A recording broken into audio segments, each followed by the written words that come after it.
Bonjour à tous et bienvenue sur TBO, votre chaîne finistérienne et le Télégramme poursuivent leur travail démocratique en vous proposant de suivre les débats législatifs d'entre-deux tours. Aujourd'hui, focus sur la 8e circonscription du Finistère, autrement appelée Quimperlé-Concarneau. Comme sur l'ensemble des circonscriptions du département, la 8e aura subi la vague En Marche. Le second tour des législatives opposera dimanche prochain Erwan Balanant, La République En Marche, à Mickaël Carnez du Parti Socialiste. Durant une demi-heure, retour sur les résultats du premier tour. Les candidats nous donneront aussi leur point de vue sur les mesures à prendre en termes de développement économique ou encore de désenclavement de cette circonscription qui est coincée, on va dire, entre Quimper et Lorient. Pour en parler à mes côtés, Stéphane Cariou. Bonjour Stéphane. Stéphane, vous êtes le chef de la rédaction du Télégramme à Concarneau. Stéphane, est-ce qu'on peut déjà, dans un premier temps, brosser le portrait de cette circonscription ? À la 8e circonscription du Finistère, celle de Quimperlé-Concarneau, Concarneau-Quimperlé, ça dépend. Voilà. Là, on va dire Quimperlé-Concarneau parce qu'on a deux finalistes quimperlois. C'est un territoire d'un petit peu moins de 100 000 habitants qu'on peut diviser en deux pôles qui ont pour frontière les deux communautés d'agglomération de Concarneau et de Quimperlé. La première est un peu plus littorale, avec un port important qui est celui de Concarneau, qui est passé dans le giron de la région là, en janvier dernier. Celle de Quimperlé est un petit peu plus rurale, mais c'est un territoire breton comme beaucoup d'autres, avec un peu de mer, un peu de campagne, et des difficultés qu'on retrouve à l'échelle du territoire national. Qu'on abordera tout à l'heure. Alors avant de commencer les débats à proprement parler, petite présentation. Je vais commencer par Erwan Balanant. Vous avez 46 ans, vous êtes photographe et réalisateur indépendant, vous êtes président d'une association de réinsertion pour les demandeurs d'emploi. Vous connaissez bien Mickaël Carnez, puisque vous êtes conseiller municipal d'opposition à Quimperlé, et vous êtes aussi élu communautaire. Vous avez été officiellement investi par le mouvement d'Emmanuel Macron, La République En Marche. Mickaël Carnez, quant à vous, vous avez aussi 46 ans, militant PS depuis 1996, vous êtes élu local depuis 2001, vous avez présidé la communauté de communes du pays de Quimperlé et aujourd'hui vous êtes premier vice-président du conseil départemental du Finistère, président de la commission insertion et économie. Vous êtes bien sûr le maire de Quimperlé et vous avez été désigné par Gilbert Lebris, député sortant et qui ne souhaite pas, lui, briguer de nouveaux mandats. Avant de comparer vos programmes, un mot sur le résultat du premier tour des législatives. Erwan Balanant, vous êtes arrivé en tête dimanche soir avec 33,42%. Derrière vous, Mickaël Carnez a terminé deuxième avec 18,20% des suffrages. Stéphane, une analyse justement sur ce résultat du premier tour. Sans parler de séisme, c'est comme une certaine secousse qu'a vécu la 8e circonscription, parce que depuis 1973, c'est toujours le candidat du Parti Socialiste qui était en tête au premier tour et qui l'emportait à l'issue du second tour de scrutin. Là, on n'est plus du tout sur le même... depuis 1973, pendant 44 ans, les législatures ont alterné entre Louis Le Pinsec et Gilbert Lebris. Le PS était toujours dans un fauteuil. Là, c'est différent, vous êtes en seconde position. Comment vous analysez ce résultat? Et un petit mot également sur l'abstention, parce qu'elle a été particulièrement importante. L'abstention a été trop forte, beaucoup trop forte. On ne peut pas s'en satisfaire. C'est un drame démocratique, l'abstention. On aurait pu penser qu'à la suite de l'élection présidentielle, les Français auraient décidé de venir dans les urnes, de venir voter. Force est de constater malheureusement que ça n'a pas été le cas. Donc le premier message que je souhaite faire passer, c'est que dimanche prochain, il y ait une participation beaucoup plus forte, tout simplement pour donner une légitimité démocratique, quel que soit le vainqueur, beaucoup plus importante. Sur les résultats, vous l'avez dit, combien même j'ai beaucoup de respect pour Gilbert Lebris, ce n'est pas Gilbert Lebris qui m'a désigné, mais les militants du Parti Socialiste de manière démocratique. On n'a pas de commission d'investiture parisienne. On a des militants qui choisissent leurs candidats. J'ai choisi d'être candidat pour ma part après une très très longue réflexion. Je suis un candidat, et je le dis, de devoir et de responsabilité. Parce que dans le moment qui était... le nôtre, au mois de novembre dernier, la situation politique était totalement différente. Il s'agissait de faire barrage très fortement à l'extrême droite et à ce que j'appelle la droite extrême, la droite filloniste, parce qu'il y a vraiment des choses auxquelles je m'oppose. Et puis, c'est vrai, vous l'avez dit, mais ce n'est pas propre à notre circonscription. On n'est pas face à une vague bleue ni à une vague rose. On est face à un raz-de-marée en marche. Et il y a des élus qui sont connus et reconnus, qui résistent. Jean-Luc Bleunven résiste, Jean-Jacques Urvoas résiste, je résiste. Ils sont tous en situation On est 64 défavorable. On est 64 en France à résister, à porter haut nos valeurs, à ne pas avoir transigé, à ne pas avoir répondu à certaines sirènes qui nous invitaient à rejoindre le mouvement Macron.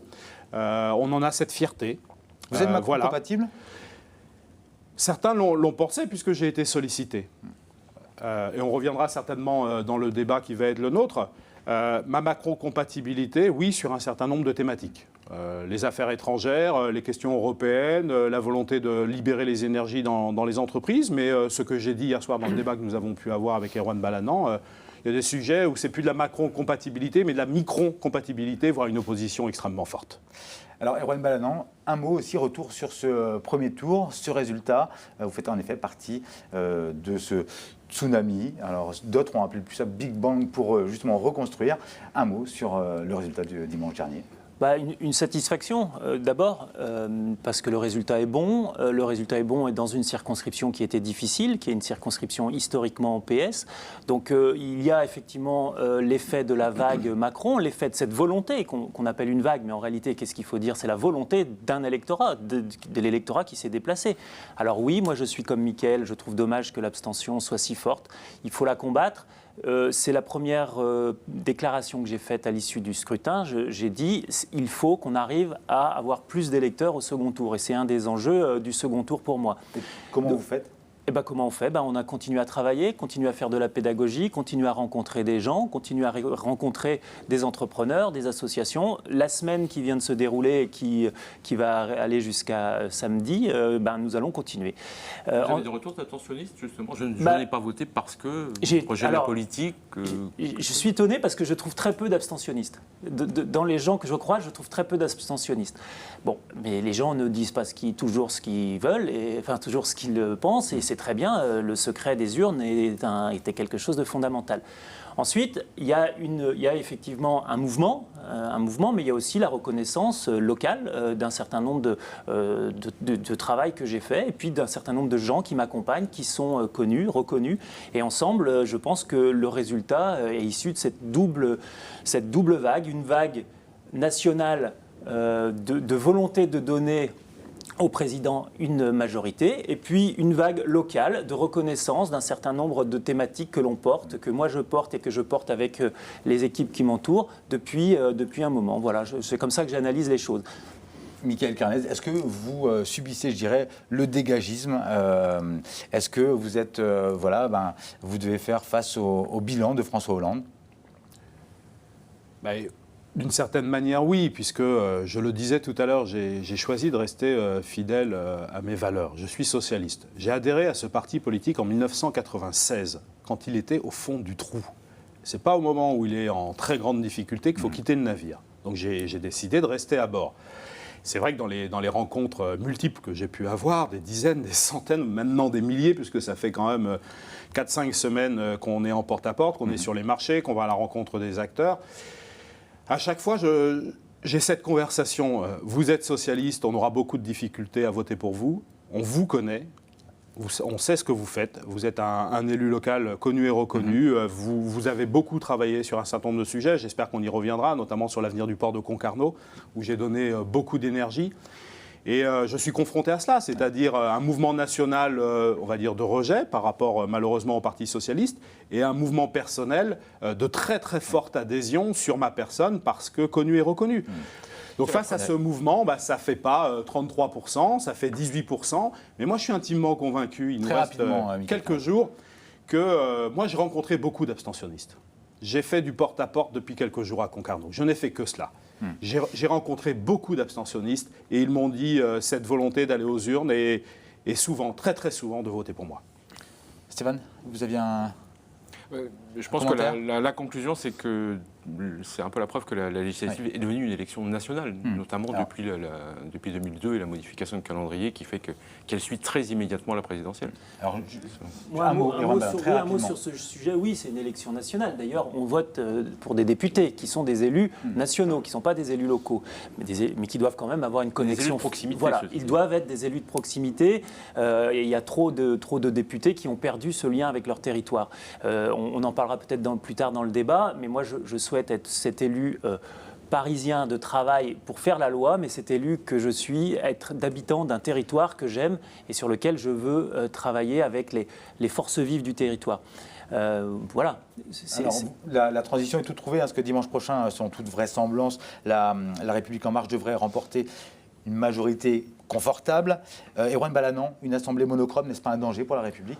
Non, c'est pas. Non, déjà, ça ne sera pas. Ça va être une chambre d'enregistrement, l'Assemblée nationale ? Non, je vois bien cette petite musique que certains cherchent à jouer. Non, déjà sur les profils des gens investis par la République En Marche, vous avez des gens d'origine diverses. Donc, par définition, il y aura du débat, il y aura du frottement, mais du frottement naît la musique. C'est comme ça que les choses avancent en démocratie. Vous aurez. Je rappelle comment ont été investis les candidats. Moitié déjà élus, moitié issus de la société civile, moitié femmes, moitié hommes. Résultat des courses, on va avoir une assemblée qui va ressembler un peu plus à la France que celle qui sort à l'issue de ce scrutin. Donc, non, on ne peut pas dire que ça sera j'ai entendu des mots un peu étonnants. De béni, oui, je trouve ça limite, je trouve le propos même un peu irrespectueux vis-à-vis de certaines personnes qui ont une foi, mais ça c'est un autre sujet. Mais non, on aura une chambre de gens qui ont des expériences professionnelles, des expériences associatives, des expériences professionnelles. Et cette symbiose, ces rencontres de ces différentes expériences va faire progresser le débat parlementaire. Cela dit, vous êtes quand même tenu de suivre la ligne directrice qui est donnée par Emmanuel Macron. La ligne directrice, vous l'avez dit, la direction, on la suit. Moi, le programme d'Emmanuel Macron, je le soutiens. Donc la ligne directrice, mais ensuite, il y a une ligne directrice et puis il y aura du travail, il y aura des ajustements, il y aura des amendements, il y aura de la discussion. Si avec une ligne directrice, on n'aurait pas d'assemblée, mais il y en a une. Donc elle fera son travail et je peux vous assurer qu'elle le fera sérieusement. Michael Carnez, un mot sur cette assemblée qui, justement, pourrait être monochrome. Quel regard vous portez là-dessus, vous ?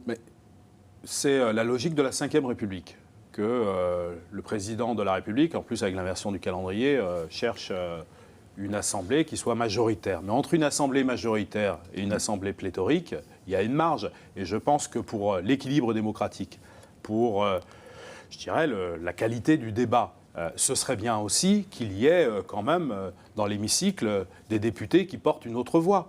Tout simplement parce que c'est notre pays. Notre pays n'a pas une voix unique. Donc des députés constructifs qui soient d'opposition. L'opposition constructive, c'est possible. Il y aura de l'opposition aussi très forte. Moi, je me situe plutôt dans une opposition constructive. Mais je pense qu'il y aura des députés, effectivement, socialistes, des députés de droite. Quant au renouvellement, moi, j'entends ce que dit Erwan Balanant. Il y a une étude qui vient de sortir sur le renouvellement qui serait apporté par les candidats En Marche. C'est une plaisanterie. Enfin, l'étude du Cevipof démontre les choses. Il n'y a pas de renouvellement sociologique. Et puis ensuite, sur la manière dont les investitures ont été données, j'ai en face de moi un candidat qui a été imposé par François Bayrou, qui est un candidat du MoDem déclaré en préfecture. Donc j'ai un candidat En Marche de la dernière heure. Et j'ai par contre du respect pour les marcheurs de la première heure. Alors, Mickaël, c'est son argument et c'est son seul argument.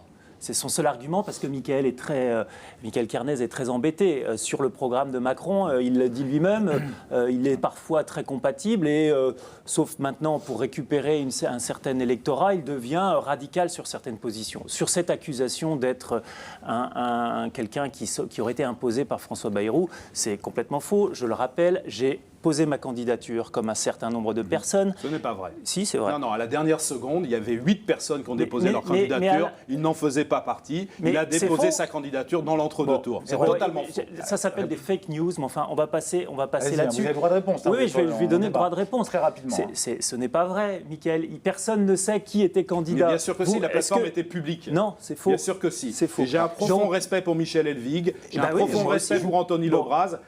Bon, les candidats de l'opportunisme. Franchement, j'ai l'impression, franchement, le débat, il n'est pas là. Moi, j'aimerais répondre à la question, parce qu'il y a une question de fond sur la 5e République, en 20 secondes.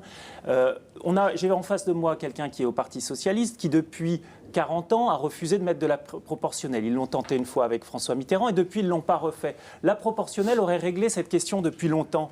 Nous, dans notre programme, nous mettrons en place la proportionnelle et à la prochaine législature, nous aurons une chambre sans doute plus équilibrée, une chambre qui pourra travailler sur des majorités de projets et non pas des oppositions dont les Français ne veulent plus. L'opposition droite, gauche, les clivages, les Français n'en veulent plus. Alors, on va passer très rapidement à 2 questions nationales. L'un des credos d'Emmanuel Macron est de redonner du pouvoir d'achat. Pour cela, il souhaite réévaluer le taux de la CSG afin d'augmenter les recettes en provenant de cet impôt. Et cette hausse est fixée à 1,7 point et concernera aussi bien les salaires que les pensions de retraite ou les revenus du patrimoine. Cette augmentation est-elle une bonne chose, sachant que les personnes les plus touchées seront les retraités et en même temps, il exonère 80% des Français de la taxe d'habitation. Vous êtes des élus locaux. J'imagine que d'une certaine manière, ça peut vous inquiéter. Erwan Balanant. Non, moi, ça ne m'inquiète pas, puisque je le dis, je le redis à chaque fois, la taxe d'habitation est l'impôt le plus injuste qui existe en France. Il touche toutes les familles dès qu'on a un logement. Et heureusement que les familles ont des logements. Donc, c'est un levier que continuent d'actionner les élus locaux. C'est un levier que continuent d'actionner les élus locaux, certes, mais l'opération est claire. À l'euro près, ça sera compensé. Ce n'est pas une suppression, comme j'ai parfois entendu, de la taxe d'habitation, c'est une exonération. Exonération, on oublie de le dire, qui existe déjà pour un certain nombre de personnes.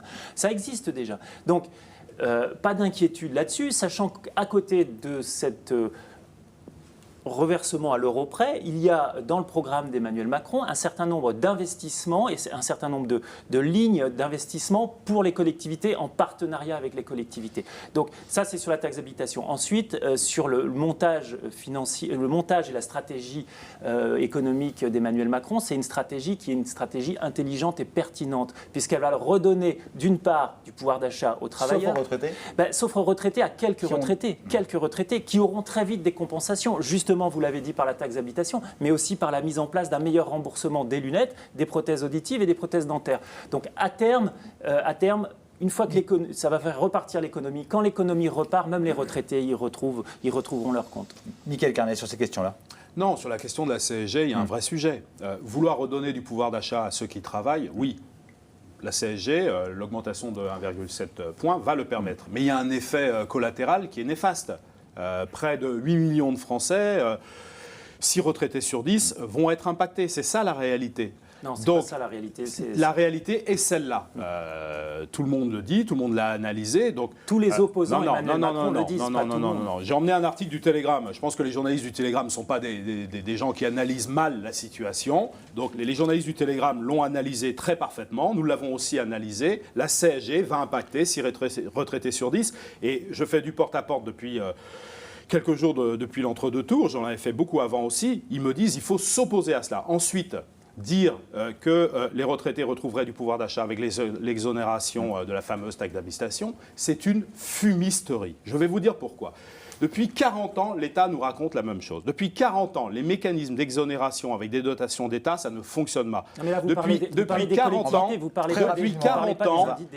40 ans, c'est le même mécanisme. Et à chaque fois, les élus locaux se retrouvent toujours dans la même situation, à devoir, année après année, augmenter la pression fiscale. Donc c'est, en fait, l'impopularité de la pression fiscale va être sur les élus locaux. Et puis ce que je dis aussi par rapport à cela, la taxe d'habitation, on va devoir augmenter les impôts locaux et les entreprises du territoire vont être très impactées par cela, parce qu'elles auront moins de carnets de commandes, parce que les élus pourront faire moins d'investissements. Alors, maintenant, on va devoir passer un peu aussi aux dossiers locaux. Oui, mais justement, la transition, il y aura des éléments de réponse sur cette question-là. Stéphane Cariou, les grands dossiers... Parce qu'on parlait d'entreprises. Exactement, allez-y. On peut évoquer celle du port de Concarneau. Alors, la ville de Concarneau et encore moins son port ne résume pas à eux seuls la circonscription, la 8e circonscription.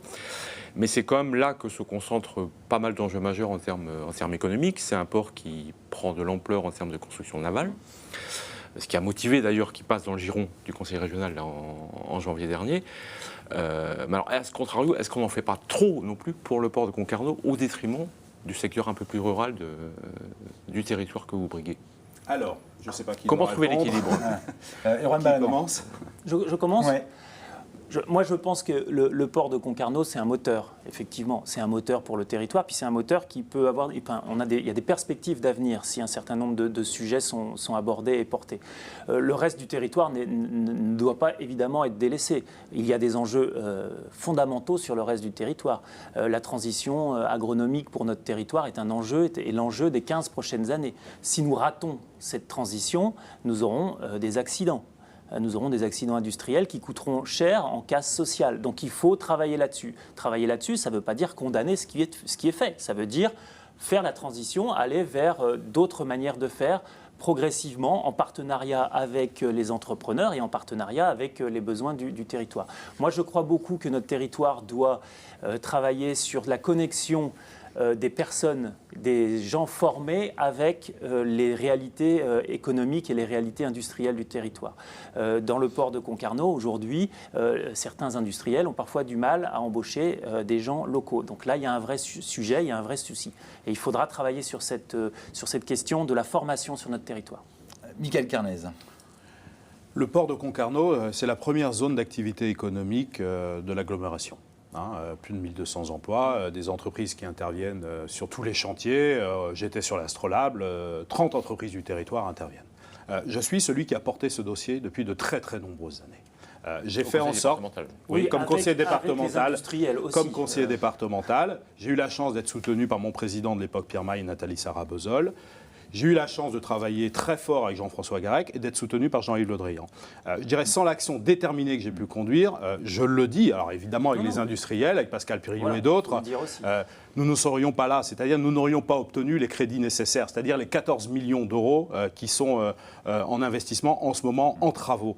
J'ai travaillé sur la restructuration de la criée, on avance très vite. J'ai travaillé sur le schéma d'aménagement du port avec les plaisanciers. Je peux dire aujourd'hui, oui, que j'ai cette fierté d'avoir porté l'avenir du port de Concarneau pour les 10 et 15 prochaines années. Et je peux dire aussi que je suis celui qui a imaginé, c'est une particularité nationale, le futur syndicat mixte qui va permettre le développement de la pêche et de la plaisance en Cornouailles. Donc j'ai beaucoup travaillé sur ces sujets. Et j'invite vraiment les Concarnoises et les Concarnois qui ont choisi de soutenir plutôt le candidat du MoDem que de me soutenir, que de regarder la réalité du travail que j'ai pu faire pour Concarneau. Alors on va faire un focus sur la côte, le travail justement au niveau des ports, la pêche, évidemment le tourisme. Il y a du monde sur la côte. Qu'en est-il de la RPI ? Ce qu'on dit RPI, voilà, les zones plus rurales. Est-ce que il n'y a pas un déséquilibre et on oublie ces zones-là en 30 secondes chacun. En 30 secondes chacun, il y a des enjeux sur l'arrière-pays. Il y a un enjeu qui, moi, me paraît très important, c'est évidemment la redynamisation de nos centres-villes et de nos centres-bourgs, et surtout la question de la santé, de l'accès à la santé sur les territoires plus ruraux. Aujourd'hui, si on veut garder de la population, si on veut garder une qualité de vie sur ces territoires-là, il faut que la question de la santé soit mise au cœur des préoccupations. Et dans notre programme, nous imaginons doubler le nombre de maisons de santé. On voit que ça fonctionne très bien. J'ai visité celle de Quérien, j'ai visité celle de Melvin. Ce sont des réussites, ce sont des pôles d'attractivité, même pour les centres-villes et centres-bourgs. Donc là, on a un montage gagnant-gagnant. On arrive à tirer des médecins dans les maisons de santé ? Oui. On arrive à tirer des médecins quand les maisons de santé sont bien montées et quand elles sont montées en partenariat justement avec ces médecins. Et a priori plus facilement qu'en milieu hospitalier. Voilà. Michael Carnez. La ruralité, c'est extrêmement important. Notre circonscription, elle est riche de 16 agricultures au pluriel, de 16 agriculteurs, de notre agroalimentaire, donc priorité au développement économique, priorité à la création d'emplois, priorité au soutien aux chefs d'entreprise. Ensuite, il y a des questions de maintien des services publics. Et je reviens sur la question des dotations aux collectivités. Supprimer 10 milliards d'euros de dotations aux collectivités, ça ne va pas aider les élus locaux à monter les maisons de santé, les centres de santé, à maintenir la population dans nos territoires ruraux. Là encore, je m'oppose totalement à cette manière. François Hollande a Totalement, oui, mais une deuxième ressucée, comme on dit, c'est pas acceptable. Donc, moi, je m'oppose là encore à cette proposition du président Macron. Il y a d'autres choses à faire que de supprimer 10 milliards d'euros aux collectivités pour maintenir les populations dans nos territoires ruraux et faire en sorte que les services publics puissent s'y maintenir. Alors, on arrive au terme de cette émission. Il nous reste 2 minutes. Vous avez tous les deux 1 minute, une carte blanche. Vous pouvez regarder la caméra. Erwan Balanant, c'est vous qui débutez cette carte blanche. Eh ben moi, j'invite les habitants de la circonscription à transformer l'essai, à se mobiliser pour donner à notre président une majorité forte, cohérente, et puis une majorité qui sera représentée par ma candidature sur le territoire. Je m'engage aussi à être un député de proximité. Je mettrai en place un certain nombre de choses novatrices pour être à l'écoute. Par exemple, un conseil d'entrepreneurs. Je m'engage à voir régulièrement les entrepreneurs, à visiter les entreprises régulièrement, à être en connexion avec eux. De la même façon, je m'engage à écouter les représentations syndicales, à avoir des rendez-vous fréquents avec eux pour pouvoir adapter justement les lois que nous devrons prendre à l'Assemblée. Et puis, une dernière chose, je m'engage aussi à être à l'écoute des citoyens, à l'écoute de leurs préoccupations quotidiennes pour que cette circonscription continue ce qu'elle a. C'est une belle circonscription, c'est une circonscription où il fait bon vivre, mais où il y a des problématiques et il faut qu'on réponde à ces problématiques et c'est surtout la question du chômage qu'il nous faudra régler. Merci Romain Balanant. Michael Carnez. Eh bien, moi, j'invite notamment les habitantes et habitants du pays de Concarneau à ouvrir grand les yeux et grand les oreilles, à s'inspirer, je dirais, de la confiance qui m'est faite en pays de Quimperlé depuis tant d'années, à ne pas voter uniquement pour quelqu'un qui porte une étiquette, mais quelqu'un qui porte un territoire et qui est très proche du tissu associatif et des bénévoles, qui est très proche des chefs d'entreprise et qui a prouvé depuis 15 ans que par la force de son travail, sa capacité à être au cœur des réseaux, il peut porter de très beaux projets. Donc je vous invite vraiment à me faire confiance et aux abstentionnistes à renverser la table. Merci messieurs d'avoir participé à ce débat sur la 8e circonscription du Finistère. Merci Stéphane d'avoir animé avec moi cette émission. Vous pouvez bien sûr retrouver ces débats sur les réseaux sociaux du Télégramme et sur les sites internet de TBO. Ainsi s'achève cette émission. Surtout, n'oubliez pas d'aller voter dimanche. Bonne journée à vous.